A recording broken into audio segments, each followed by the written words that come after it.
कक्षा 10वीं वाले विद्यार्थियों को अनसीन पैसेज बताने वाला हूँ इस वीडियो में। और इसमें जितना भी मैं अनसीन पैसेज बताऊंगा ये सब के सब आईएमपी अनसीन पैसेज है। ठीक है।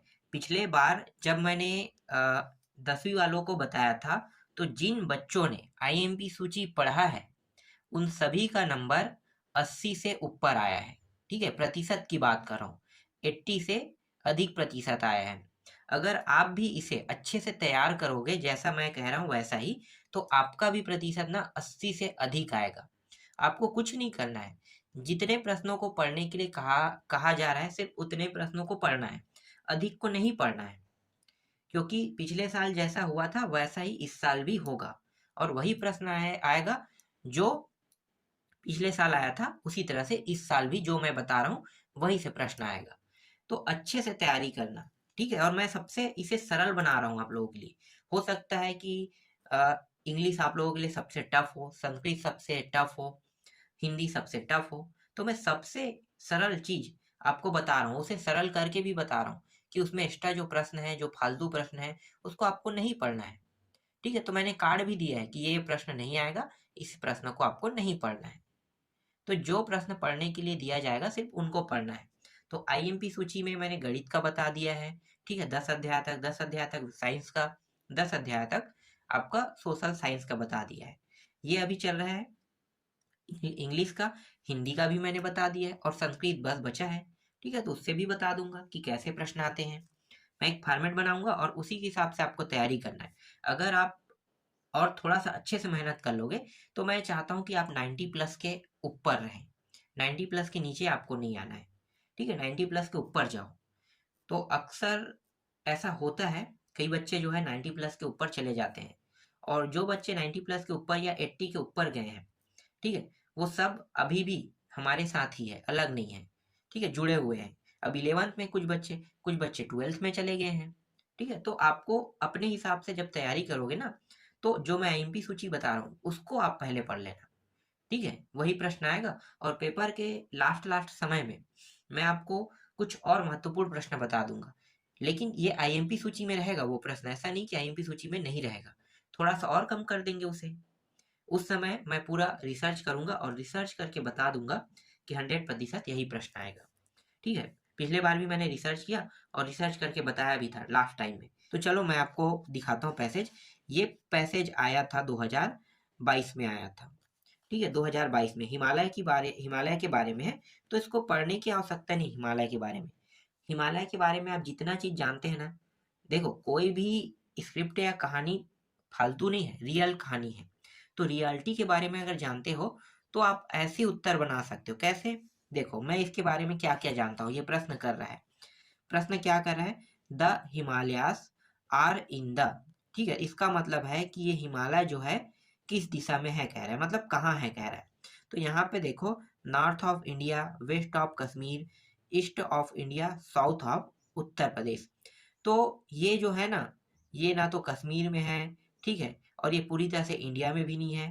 ठीक है, ईस्ट इंडिया बस में नहीं है, और ना ये उत्तर प्रदेश में। ये है पूरा का पूरा नॉर्थ इंडिया में। ठीक है, नॉर्थ इंडिया में है। नॉर्थ इंडिया का मतलब उत्तर इंडिया। ठीक है, उत्तर इंडिया। मैं आपको नक्शे में बताता हूँ, देखो मैं छोटा सा यहाँ पे भारत का नक्शा ड्रॉ कर लेता हूँ। ये कुछ इस तरह से।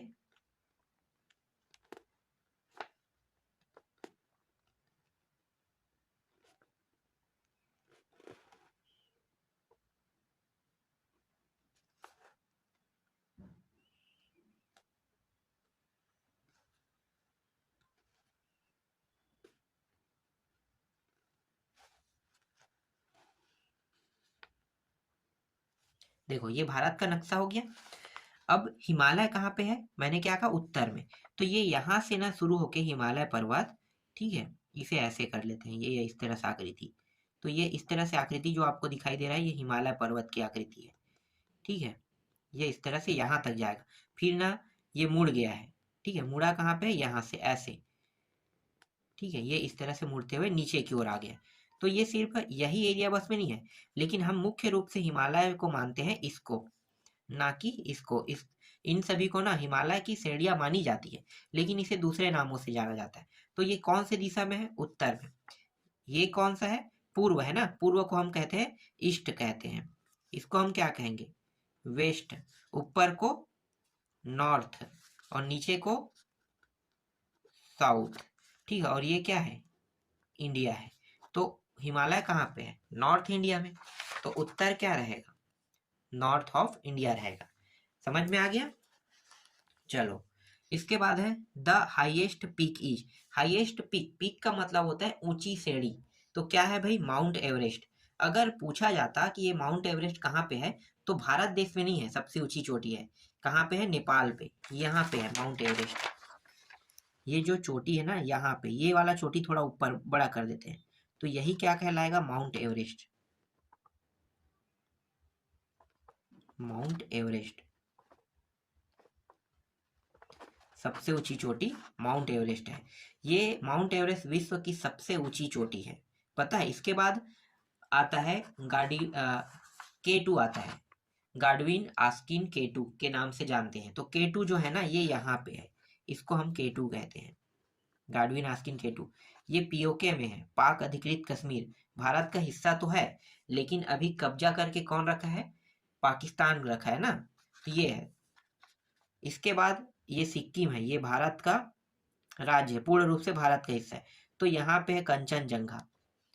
क्या नाम है? कंचनजंगा। कंचनजंगा जो है, ये तीसरा है जो पूर्ण रूप से भारत में है, ठीक है, पूरी अधिकार भारत का है। और कंचनजंगा तीसरा दुनिया का सबसे ऊंचा चोटी है। समझ गए? चलो आगे देखो। The top of the mountain are cover with. तो ये जो माउंटेन है किससे कवर है? इसे मुझे पढ़ने की आवश्यकता नहीं है, मैं पूरा हिमालय के बारे में जानता हूँ, तो मैं इसका जवाब ऐसे ही दे सकता हूँ। जिस समय मुझे लगेगा कि इसका जवाब नहीं जानता हूँ, तब मैं इसको ढूंढूंगा, ठीक है। अभी तक मुझे ढूंढने की आवश्यकता नहीं पड़ी है। तो क्या होगा उत्तर? ये जो माउंटेन है ना, क्योंकि पहाड़ बहुत ऊपर ऊपर तक होते हैं, तो नीचे से जब हम ऊपर की ओर जाते हैं तो तापमान में क्या होने लगता है? गिरावट। जब तापमान में गिरावट होगा, तो गिरावट होने के कारण क्या होता है? पानी जो है बर्फ में जमने लगता है। और पहाड़ के ऊपर तापमान कम रहता है, इसलिए उसमें क्या जमा रहेगा? स्नो, बर्फ जमा रहेगा। तो आपको उत्तर क्या लेना है? स्नो लेना है। समझ में आ गया? कोल्ड नहीं लेना है, कोल्ड का मतलब ठंडा होता है, वाटर का मतलब पानी, आइस का मतलब बर्फ होता है, और स्नो का मतलब होता है चादर। आइस का मतलब बर्फ होता है, बर्फ के टुकड़े को हम आइस कहते हैं। या किसी छोटे से हिस्से में जमता है ना, तो उसको क्या कहते हैं? आइस कहते हैं, ठीक है। लेकिन वो बहुत बड़ा हो, चादर बहुत बड़ा, तो स्नो से ढका हुआ बोलते हैं, आइस से नहीं कहते हैं, ठीक है। स्नो, आइस एक छोटा हिस्सा है, बर्फ जो स्नो है उसका एक छोटा हिस्से को आइस कहते हैं, और स्नो पूरे चादर को कहते हैं। तो हिमालय किससे ढका हुआ है? चादर से ढका हुआ है ना, बर्फ के चादर से। तो बर्फ के चादर मतलब स्नो, ठीक है। तो यहाँ पे आ जाएगा डी ऑप्शन आएगा, snow. The meanings of Himalaya. Himalaya का अर्थ क्या है? तो उत्तर क्या बताओगे? कि भैया बर्फ के चादर से ढका हुआ बताओगे, तो इसे हम बोलते हैं अबॉर्डेंस ऑफ स्नो कहते हैं, ठीक है। ये आएगा डी वाला ऑप्शन, ठीक। आपको ये नहीं लेना है, आइस नहीं लेना है, कश्मीर नहीं लेना है, स्नो नहीं लेना है, ठीक है, कवर विथ स्नो नहीं लेना है, आपको लेना है डोज ऑफ स्नो लेना है, ठीक है। चलो आगे देखते हैं। इसके बाद देखो, which in the highest peak of the world. तो दुनिया के सबसे ऊंची चोटी का नाम बताइए, कह रहा है। अभी मैंने क्या बताया था? Mount Everest. तो देखो माउंट एवरेस्ट क्या है? दुनिया की सबसे ऊंची चोटी है। Mount Everest is the highest peak of the world. इसके साथ बाकी इससे लेकर यहाँ तक पीछे में जोड़ देना है, ठीक है, माउंट एवरेस्ट लिखने के बाद। आगे देखो, why are these mountain called the Himalaya. ठीक है, तो इसका जो अर्थ है ना, ये कह रहा है कि माउंटेन का अर्थ क्या होगा, मतलब माउंटेन क्या कहना चाहता है। तो वही जो है, क्या कहेगा भाई? बर्फ से ढका है बोलेंगे ना, तो कवर आप स्नो वाला लेंगे इसमें। जैसे कि यहाँ पे मैं आपको बताता हूँ, ठीक है, ये पूरा आपको टॉपिक मिल जाएगा। The mountain are called the Himalayas because they are covered with snow thousand of year. ये लेना है। तो इसका उत्तर आपको ढूंढोगे तो कहाँ पे मिलेगा? देखो मैं दिखाता हूँ। देखो ये पूरा उठा के लिख देना है, द टॉप ऑफ माउंटेन से लेके कवर ईयर तक के, ये प्रश्न इसका उत्तर था। ठीक है, तीसरा प्रश्न देखो अब, name the river which flow from the Himalayas. तो मुझे तो पता है कि कौन कौन सी नदी हिमालय से निकलती है, तो एक तो गंगा है, यमुना है, ब्रह्मपुत्र है। ठीक है, ये सब के सब हिमालय से ही निकलती है। यहाँ पे ये जो सिंधु नदी के सहायक नदी है, व्यास नदी, इनका भी उद्गम हिमालय से हुआ है। तो ये टॉपिक आपको आसानी से मिल जाएगा। ठीक है, गंगा, यमुना, ब्रह्मपुत्र, इस तरह से आप बता सकते हैं व्यास नदी को। उत्तर इसका भी मिल गया, रिवर कह रहा है, तो इसका मतलब ये हुआ कि हिमालय से कौन कौन सी नदियां निकलती है। और ये सबसे लास्ट टॉपिक में यहाँ पे पॉइंट पे दिया है, तो आप बता सकते हो। देखो ये रहा, मेनी रिवर्स लिखा है ना, ये पूरा आपको लिख देना है यहाँ से, मेनी रिवर्स के लेके यहाँ तक के, तो भी आपको पूरा नंबर मिलेगा। थोड़ा सा आपको अर्थ समझना होगा, जैसे मैं हिंदी में बता रहा हूँ आपको, वैसे ही अगर आप थोड़ा सा समझना सीख गए ना, तो आसानी से आपसे ये सारे प्रश्न बन जाएंगे। ठीक है, यहाँ से 10 नंबर के प्रश्न आएगा। ठीक, 2 प्रश्न आता है पैसेज में, एक 8 नंबर का, एक 10 नंबर का पैसेज। एक पैसेज जो है आपके बुक से नहीं रहता है, मैं आपको बताऊंगा ना इसमें एक पैसेज, वो पैसेज नहीं आएगा, लेकिन जो पैसेज आएगा वो मैं भी आपको बता रहा हूँ। तो ऐसी पैसेज आपको देखने को मिलेगा, और 2 पैसेजों में से एक पैसेज कभी भी कोई भी साल वो नहीं रहता है, हर साल नया पैसेज आता है, तो वो आपके बुक से नहीं रहेगा। और वो कौन सा रहेगा मैं भी नहीं बता सकता। ठीक है, पर देखेंगे उसका भी सॉल्यूशन कहीं ना कहीं से ढूंढेंगे कि कौन सा आ सकता है। आगे देखो, what does the word Himalayas mean. Himalaya का अर्थ क्या है, तो मैंने क्या बताया था, एबॉर्डर ऑफ स्नो बताया था ना। तो बस इसको पूरा लिखने के बाद द वर्ड हिमालयास मीन तक लिख के क्या लिख देना है, एबॉर्ड ऑफ स्नोस। ठीक है, बर्फ से ढका चादर के समान है कह रहा है। इसके बाद है वाट कंसेंट वाट, हाँ, connect India with Tibet Afghanistan. ठीक है, तो क्या लिखोगे, मेनी पैसेज कनेक्ट। ठीक है, पूरे ये पूरे के पूरे इंडिया से के साथ कनेक्ट, के साथ तिब्बत के साथ, अफगानिस्तान के साथ भी कनेक्ट है कह रहा है, इसलिए मेनी पेस्ट कनेक्ट बस लिखना है। ठीक है, मेनी बस आपको डालना है, ये मेनी पेस्ट, इसके बाद ये पूरा पीछे से आपको उतार देना है। ठीक है, आगे देखो, अब यहाँ पे क्या बताना है, यहाँ पे जो दिया है ना इसका अर्थ बताना है, मीनिंग। तो फ्लेक्सिबल का पर्यायवाची क्या होता है, स्ट्रेच। ठीक है, ये होगा। हाई पॉइंट को हम क्या कहते हैं, पीक भी बोलते हैं, मैंने बताया था ऊंची चोटी को पीक से बोलना है।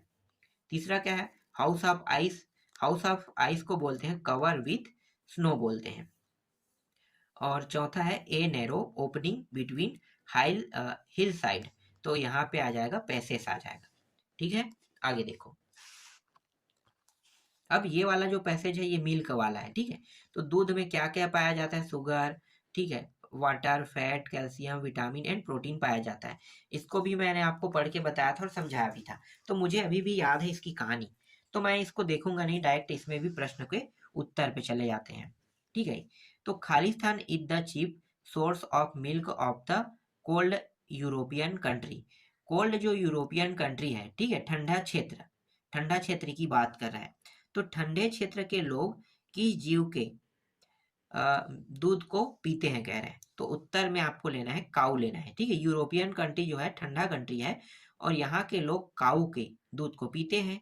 ठीक है, इसके बाद है 3, इस साल के लिए काफी इंपॉर्टेंट प्रश्न हो सकता है ये प्रश्न आपको देखने को मिल जाए। ठीक है, तो इसको अच्छे से देख लेना, इसीलिए मैं आपको बता रहा हूँ। 3 animals kept for milk in India are. ठीक है, तो क्या कह रहा है कि 3 एनिमल मतलब इंडिया में किन 3 जानवरों के दूध को पिया जाता है। तो इंडिया के लिए मैं बता देता हूँ, एक तो गाय है, पता है सबको। ठीक है, बैफेलो भैंस भी पता है आप लोगों को, ये भी पता होगा, और गॉड बकरी, बकरी का भी यादव लोग जो करते हैं ना बकरी का, तो ये तीनों ऊपर का आ जाएगा, काऊ, बैफेलो और गॉट। ठीक है, ये रेनडियर हमारा नहीं है भाई, रेनडियर का हम नहीं पीते हैं ना, हम कैमल का पीते हैं। ठीक है, किसका पीते हैं, ऊपर के तीनों का।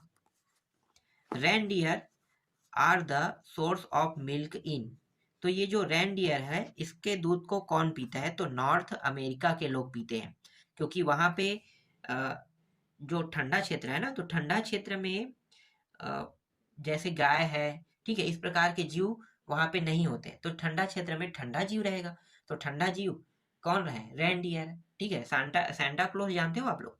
बिल्कुल। सेंटा क्लॉज क्या करते हैं? रेनडियर के ऊपर बैठ के जाते हैं ना स्नो को ऊपर में, तो जब क्रिसमस आता है तो गिफ्ट बांटते हैं। तो वहां पे जहाँ पे ठंडा क्षेत्र है वहां पे काऊ नहीं पाया जाता है। क्या पाया जाता है जानवर में? रेनडियर पाया जाता है। तो नॉर्थ अमेरिका रेनडियर वहां पे पाया जाता है, इसलिए रेनडियर के दूध को वो लोग पीते हैं। ठीक, यहाँ पे एंटोनिम्स बताना है वर्स्ट का। इसका मतलब बुरा होता है।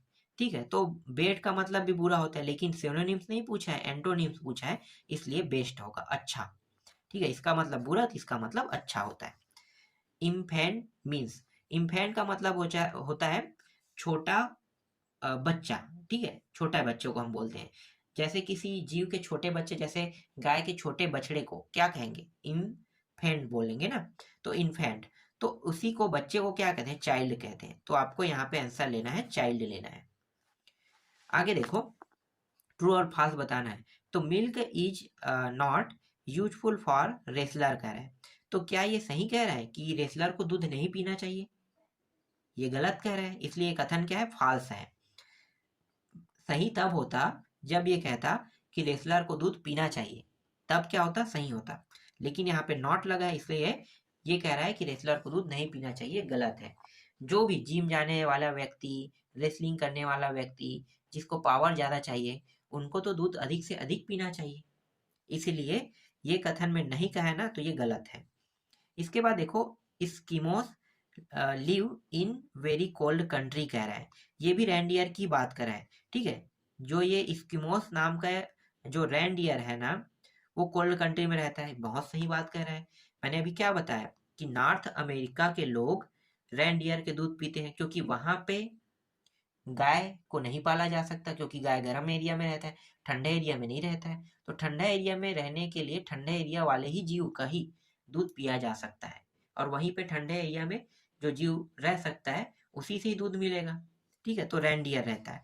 तो इस स्कीमोस प्रजाति के रेनडियर है ना, तो कोल्ड कंट्री में रहते हैं, ये सही कह रहा है। आगे देखो, what does milk contain? Milk में क्या क्या पाया जाता है कह रहा है। तो मिल्क में वाटर पाया जाता है, sugar, fat, calcium, vitamin and protein. पूरा उतार देना है यहाँ से, देख लो यहाँ से पूरा लिख के ना, ये रहा प्रोटीन तक के आपको लिख लेना है। ठीक है, ढूंढने वाला ऐसे ही ढूंढते हैं। इसके बाद है व्हाट इज मिल्क रिग्रेडेड एस। ठीक है, तो मिल्क मिल्क को किन लोगों को दिया जाता है? एक तो रेसलर की बात हुई थी ना, रेसलर और पेशेंट। तो आपको क्या लेना है? रेसलर और पेशेंट लेना है। इसका उत्तर कहाँ से लिखना है आपको? देखो, ये रहा, it sustains the patient and wrestler alike. ठीक है, ये लोग पसंद करते हैं कह रहे हैं, क्योंकि पेशेंट को दोगे तो जल्दी रिकवर होगा, क्योंकि उसमें प्रोटीन बहुत से चीज पाया जाता है, विटामिन विटामिन हर चीज। और रेसलर को दोगे तो उसके शरीर अच्छा बनेगा, ठीक है, अच्छा पावर पाएगा, ऊर्जा पाएगा, तो इसलिए इन्हें देना चाहिए कह रहा है। ठीक, चलो आगे देखो, तीसरा क्या है? In what countries are camels found? ठीक है, तो कैमल्स का दूध कौन से कंट्री के लोग पीते हैं? तो जो गर्म कंट्री है, जैसे कि अरेबिया के बारे में। ठीक है, तो देखो, in hot countries are Arabia are the middle of Asia camel are found. ठीक है, तो मिडिल एशिया में, मिडिल एशिया का देश है, जैसे एशिया महाद्वीप में भारत भी आता है। ठीक है, भारत है, चीन है, रसिया है, अरब है, सऊदी अरब जो अरेबिया कह रहे हैं। ठीक है, तो ये सब कंट्री आते हैं। लेकिन अरब कंट्री जो है वो गर्म क्षेत्र में है, तो गर्म क्षेत्र में और वहाँ रेगिस्तान है, तो वहाँ कौन सा जीव पाया जाएगा जहाँ पे रेगिस्तान रहता है? वहाँ पे ऊँट ना। तो ऊँट के दूध को कौन पिएगा? गर्म कंट्री वाले लोग पिएंगे। जहाँ ऊँट पाया जाएगा वहाँ पे ऊँटनी के दूध को पिया जाएगा ना। तो ऊँटनी के दूध को कौन पीता है? गर्म कंट्री वाले। तो इसलिए यहाँ पे आ जाएगा मिडिल ऑफ एशिया कैमल। ठीक है, क्या आएगा? अरेबिया आ जाएगा। यहाँ पे मैं आपको दिखा देता हूँ कहाँ पे मिलेगा। देखो, इन हॉट कंट्री लाइक लिखा हुआ है Arabia and the middle of Asia there are camels लिखा है, यहीं तक आपको लिखना था। ठीक, तो ढूंढने वाला भी बहुत आसान है। अगर आपको इन सभी टॉपिकों के बारे में थोड़ा भी नॉलेज है, तो जैसे मैं पढ़ के डायरेक्ट उत्तर बता रहा था ना, वैसे ही आप पढ़ के डायरेक्ट उत्तर बता सकते हो। आपको पूरा पैसेज पढ़ने की जरूरत नहीं, ना ही पैसेज में ढूंढने की जरूरत है। ठीक है, तो अभी मैंने आपको दो, एक हिमालय से संबंधित और एक जानवरों से संबंधित मैंने पैसेज बता दिए। और भी पैसेज हैं, उनको आपको मैं धीरे धीरे बताते चलूंगा। और इन सभी पैसेज को अच्छे से ना देखना है, और सिर्फ एक बार देखने के बाद आपको कभी दोबारा देखने की आवश्यकता नहीं। यही पैसेज आपको एग्जाम में आपके देखने को मिलेगा।